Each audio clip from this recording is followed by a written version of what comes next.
DJ वाला छोरा के चिए रे माल माल माल माल नाचे छै कमाल आ डीजे वाला छोरा के चिए रे माल गाल गाल गाल एकर गजब छै गाल आ होटाबा में लाली लाठी ढोरही में डाल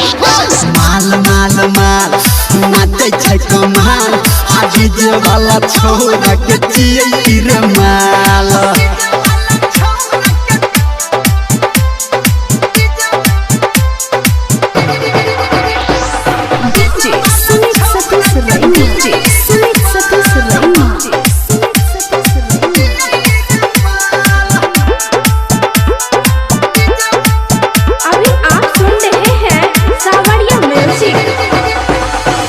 चल चल चकै छै पतली कोमरिया धीरे धीरे बढ़तै रे ट्रोली के गरिया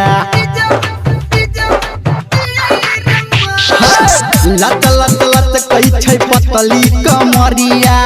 धीरे धीरे बढ़तै रे ट्रोली के गरिया धीरे धीरे बढ़तै रे ट्रोली के गरिया सबके नजर छै रे छोरी पे टटका सबके नजर छै रे छोरी पे टटका चोहलै छै जब ई नागिन के चाल माल माल माल नाचे छै कमाल आ डीजे वाला छोरा के चिए रे माल माल माल माल नाचे छै कमाल आ डीजे वाला छोरा के चिए रे माल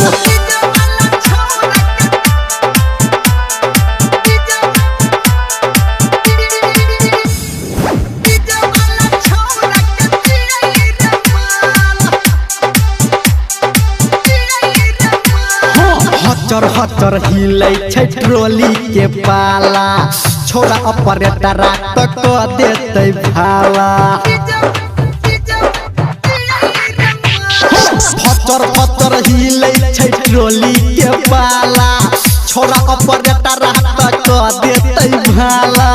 छोरा ऑपरेटर तक देतै भाला धर्मेंद्र निर्मलिया कहै छौ सही कहै छौ सही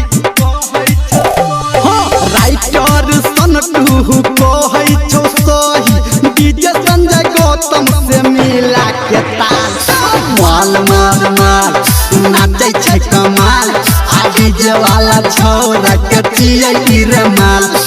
माल माल माल